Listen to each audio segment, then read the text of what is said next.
Our story begins a very long time ago, in the land known as Kievan Rus. This was not yet Russia as we know it today, but a powerful state run by princes. Before the 10th century, the people here didn't really use their own coins. They traded with furs, beads, and silver bars called grivnas. Foreign coins, especially silver dirhams from the Arab world, were also common. But something was about to change. A great prince named Vladimir the Great decided it was time for the Rus to have their own money, a symbol of their own power and their own faith. This was a huge step, a way of saying, we are here and we are a great people. So the very first coins were made. They were called the Zlatnik and the srebrenik. The names tell you exactly what they were. Zlatnik comes from the word for gold, zoloto. Srebrenik comes from the word for silver, cerebro. These weren't just lumps of metal. They were beautifully made and carried powerful images. The Zlatnik, made of shining gold, was a coin to show off wealth and status. It was a coin for kings and for God. It was a statement, a bold declaration on the world stage that Kievan Rus had arrived and was a force to be reckoned with. If you look closely at these first coins, you can see where the idea came from. They looked very much like the coins from the mighty Byzantine Empire to the south. The princes of Rus admired the Byzantines. They traded with them, they fought with them, and they took their religion, Orthodox Christianity, from them. So their coins showed the face of the prince, just like a Byzantine emperor. On the other side, they often showed Jesus Christ. This was a message. It told everyone that the prince was a Christian ruler chosen by God. The coins were not just for buying things, they were for spreading a new faith and a new identity across the land. But these first coins did not last for very long. It seems they were made more for prestige than for everyday shopping. Not many have ever been found by archaeologists. Soon after they were first minted, Kievan Rus entered a difficult time. The flow of silver from other lands dried up. The great state began to break apart into smaller pieces. The beautiful Zlatniks and srebreniks disappeared, almost as quickly as they had arrived. For the next few hundred years, the land of the Rus would enter what historians call the coinless period. The grand experiment was over, for now. The people went back to using silver bars and foreign money to trade.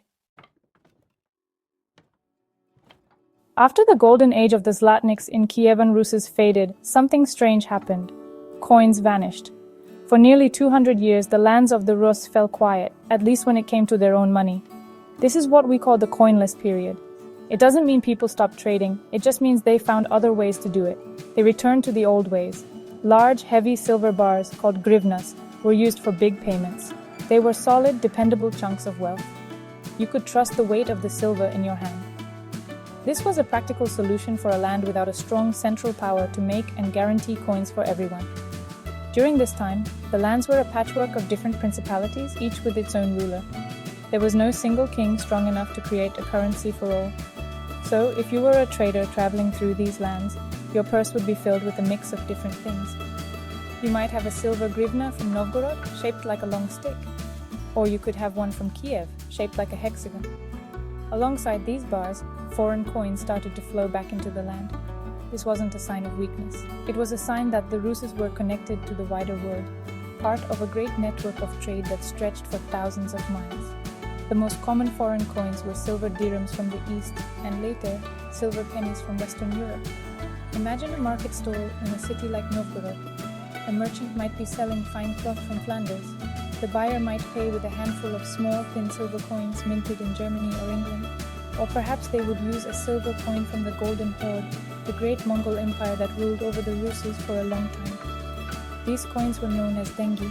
The name stuck, and dengi is still the Russian word for money today. It shows how deeply this period of foreign influence shaped the language and culture. This era shows us something important. Money doesn't always have to come from your own king or your own government. As long as people agree that something has value, it can be used as money. The people of the Rus were practical. They used what worked. They trusted the silver content of the coins, no matter whose face was stamped on them. This period of using foreign coins and silver bars was a bridge. It kept the economy moving until the Rus' princes were powerful enough once again to start thinking about making their own money, a currency that would unite the land under a single ruler. As the power of the Mongol Golden Horde weakened, the princes of Moscow grew stronger. By the 14th century, they began to mint their own coins again. But these were nothing like the grand golden Zlatniks of the past. These new coins were small, strange, and made in a very clever way. They are called wire money. The process was simple but effective.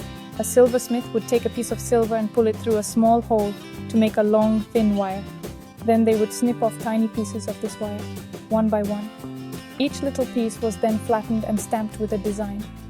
The coins were not perfectly round. They looked more like tiny flattened seeds or fish scales. These little silver coins were very light and not worth a huge amount on their own. This was a big change. It meant that money was no longer just for rich princes or for making big deals. Ordinary people could use these coins for everyday things, like buying bread or a pair of shoes. The economy was changing, it was growing. More and more people were using money in their daily lives, and wire money was perfect for this new world. It was a currency for the masses, not just the elite. It was money that could be spread far and wide across the growing lands of Muscovy. The most famous of these wire money coins became known as the Kopeck. The name comes from the picture stamped on it.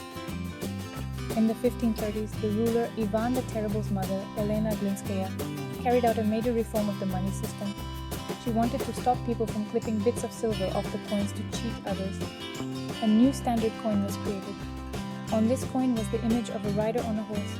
The rider was holding a spear. The Russian word for spear is kopya. And so from this picture of a man with a spear, the coin got its name, the Kopeck. This coin would become one of the most important in Russian history. For over 200 years, these tiny spear-bearing coins were the backbone of the Russian economy. They were made in mints in cities like Moscow, Novgorod, and Pskov. Each coin was a tiny symbol of the growing power of the Tsar in Moscow. He was the rider with the spear, the protector of the land. The simple, practical design of wire money helped to unite the Russian lands under a single currency.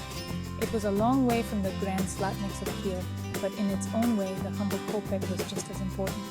It was the money that built the foundations of the future Russian Empire.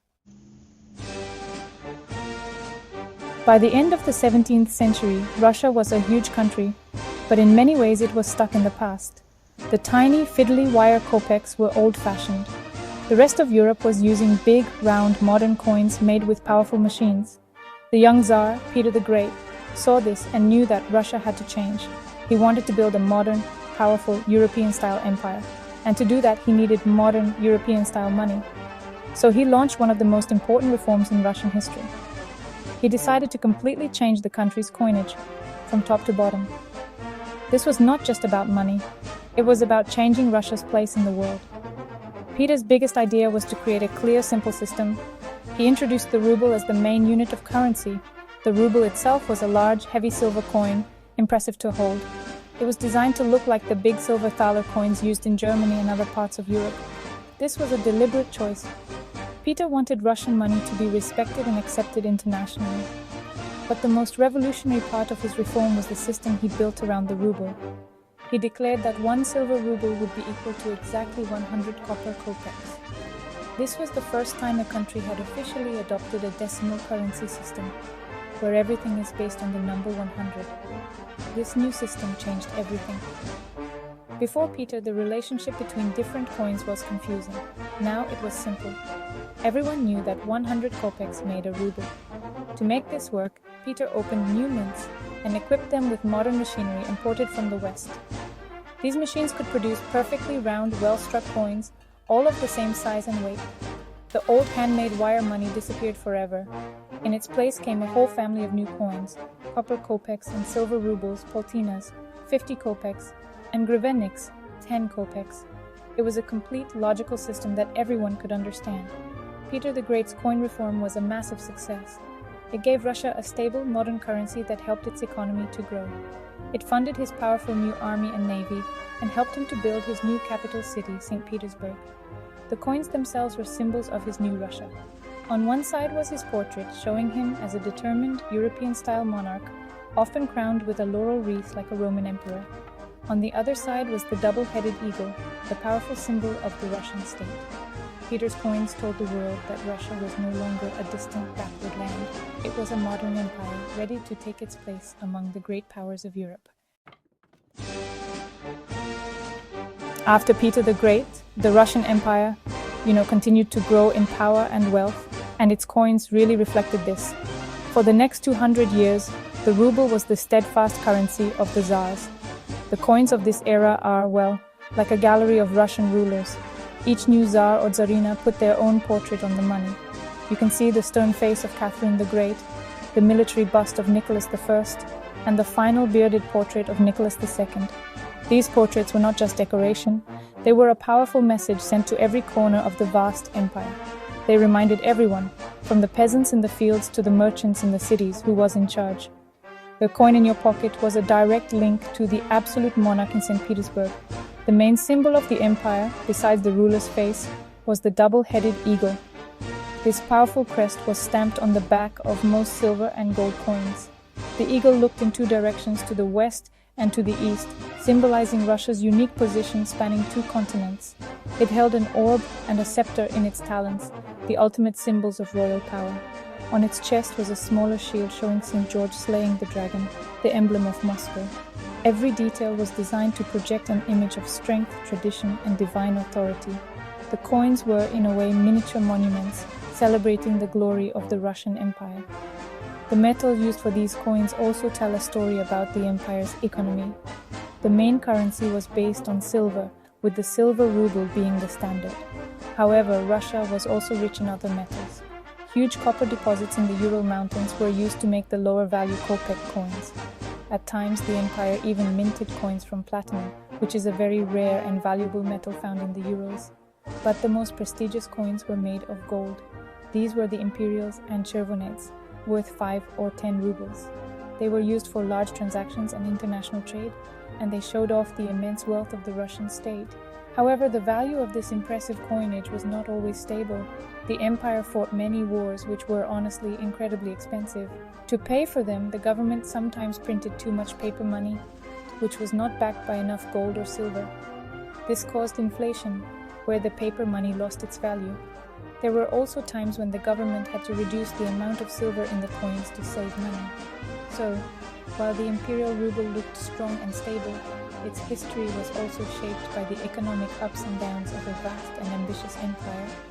The coins in people's pockets were a direct reflection of the fortunes of the state. The year 1917 changed Russia forever. The revolution toppled the Tsar and brought the Bolsheviks, led by Lenin, to power. A new state was born, the Soviet Union, and a new state needed new money. The old imperial coins, with their portraits of the Tsar and the double-headed eagle, were symbols of the world they wanted to destroy. They had to be replaced. At first, during the chaos of the Civil War, the new government simply printed paper money. But soon, they turned their attention to coinage. The first Soviet coins, issued in the early 1920s, were a powerful statement about this new society. The designs were completely different. Gone were the emperors and eagles. In their place came new symbols, representing the heroes of the revolution, the worker and the peasant. A 1924 silver ruble, for example, shows a factory worker standing beside a peasant, pointing him towards a rising sun. The message was clear. This was a country for the common people, a land of industry and agriculture working together to build a bright new future. Other coins showed sheaves of wheat, factory chimneys, and hammers and sickles. Every coin was a piece of propaganda, a small poster celebrating the ideals of communism. Interestingly, the first Soviet coins were made to the same size and silver standard as the old Tsarist coins. This was a very practical decision. The new government wanted people to trust the new money.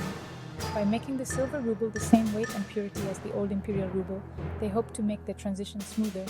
People were used to the feel and value of the old coins, so the new ones felt familiar and reliable, even with the revolutionary new pictures on them. It was a clever way to introduce radical new ideas while keeping the economy stable. It was a bridge from the old world to the new. However, this use of precious metal did not last long.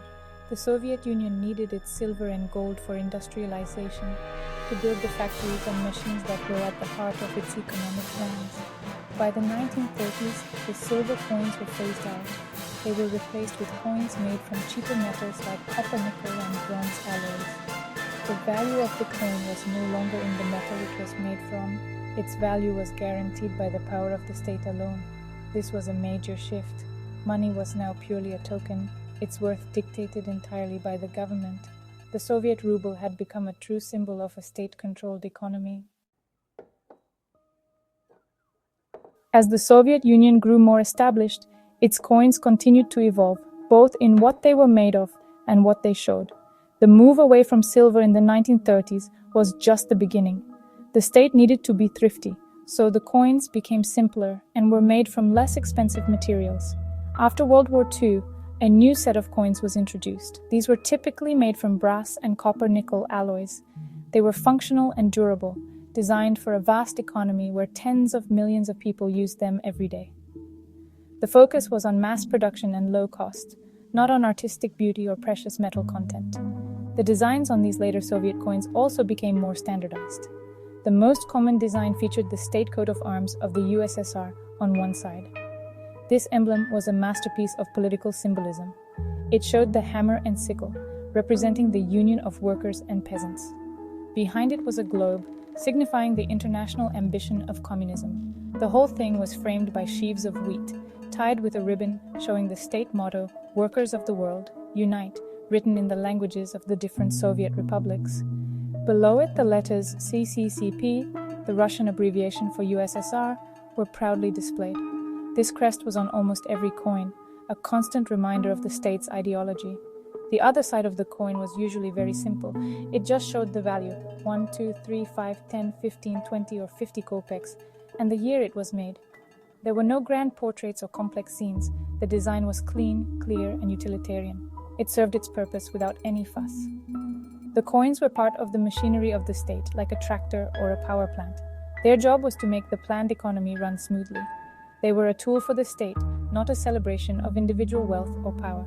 The stark simplicity of the design spoke volumes about the Soviet system's priorities, the collective over the individual, function over form. But sometimes the Soviet Union did use coins to celebrate. Special commemorative rubles were issued to mark important events. These were like metal medals for the whole country. There were coins for the anniversary of the revolution, for victory in World War II, and for the Olympic Games held in Moscow in 1980. These coins often featured portraits of Lenin, images of famous monuments, or symbols of space exploration, like the Zlatnik satellite. They were a way for the state to tell its own story, to highlight its achievements and heroes. These special coins were a form of public art, spreading the official history of the Soviet Union into the hands of its citizens. In 1991, the impossible happened. The mighty Soviet Union collapsed. The 15 republics, including Russia, went their separate ways. This huge political change brought economic chaos. The old Soviet ruble was still in use, but prices were rising incredibly fast. This was hyperinflation. The money in people's pockets was becoming worthless. A new independent Russia needed a new stable currency. The first few years were a confusing time of transition. New coins were issued, but they quickly lost their value. The Kopeck, once a useful coin, became so worthless that it practically disappeared. Russia was in desperate need of a fresh start. That fresh start came in 1998. The government carried out a redenomination of the ruble. This sounds complicated, but the idea was simple. They knocked 3 zeros off the currency. So a 1,000 ruble banknote became a new 1 ruble coin. This was a psychological trick as much as an economic one. It was a way of drawing a line under the chaos of the early 1990s and starting again. A new series of coins was introduced. The Kopeck came back. There were now coins for 1, 5, 10, and 50 kopecks, and for 1, 2, and 5 rubles. This new family of coins was designed to be stable and to last. The designs of these new coins were very interesting. They looked back to Russia's long history. Before the Soviet era, the double-headed eagle returned. After being absent for over 70 years, the traditional symbol of the Russian state was back on the nation's money. However, it was slightly different from the Tsar's eagle. This new eagle did not have the crowns or the orb and scepter. It was the emblem of the new democratic Russian Federation, not the old empire. The other side of the coins featured the value, decorated with simple, elegant plant motifs. The design felt both modern and deeply traditional. In recent years, these coins have continued to change. The smaller Kopeck coins are now rarely used, as inflation has made them worth very little. The materials have also been updated. The original coins were made from brass and copper nickel. But since 2009, most new coins have been made from cheaper steel, which is then plated with another metal to give it a gold or silver color. The 10 ruble coin is now a bimetallic coin, with a golden-colored ring and a silver-colored center, making it easy to recognize. Just like in the past, the coins of modern Russia reflect the economic realities and the identity of the state they represent. Looking back over 1,000 years, the story of Russia's coinage is a journey that mirrors the story of the nation itself. It all started with the Zlatnik of Kievan Rus, a bold statement of power and faith, copied from the great Byzantine Empire. It was a coin born of ambition. When that early state crumbled, the coins vanished too, replaced by the practical reality of foreign money and heavy silver bars. This was a time of division, and the lack of a single currency showed it. The land was a crossroads of trade, using whatever silver it could get its hands on, from the Arab world to Western Europe. Then came the rise of Moscow, and with it, a new kind of money for a new kind of state. The tiny handmade wire Kopecks were not grand, but they were revolutionary. They were money for the people, unifying the Russian lands under the sign of the Tsar's spear. This humble coin paved the way for Peter the Great's radical reforms. He smashed the old system and built a new one, based on European ideas, with a decimal ruble and modern machine-made coins. His coins were instruments of his ambition to build a great Russian empire, a message in metal sent to the rest of the world. The imperial ruble that followed was a symbol of absolute power. The faces of the Tsars and the double-headed eagle declared the glory of the empire in gold and silver. But the revolution of 1917 swept that all away. The Soviet Union created its own coins, replacing eagles with hammers and sickles, and Tsars with workers. These coins were tools of the state, first made of silver to gain trust, then of cheap base metals to fuel industrialization. They were messengers of a new ideology, carrying the promise of a communist future in every transaction, in every pocket. Today, the modern Russian ruble continues this long story. It has brought back the double-headed eagle, connecting the present day with 1,000 years of history. Yet it is made of modern, cost-effective materials like plated steel, reflecting the economic realities of the 21st century. From the gold of Prince Vladimir to the steel of the Russian Federation, the coin has always been more than just money. It has been a symbol of identity, a tool of power, and a small, durable piece of history that tells the epic tale of a nation's journey through time.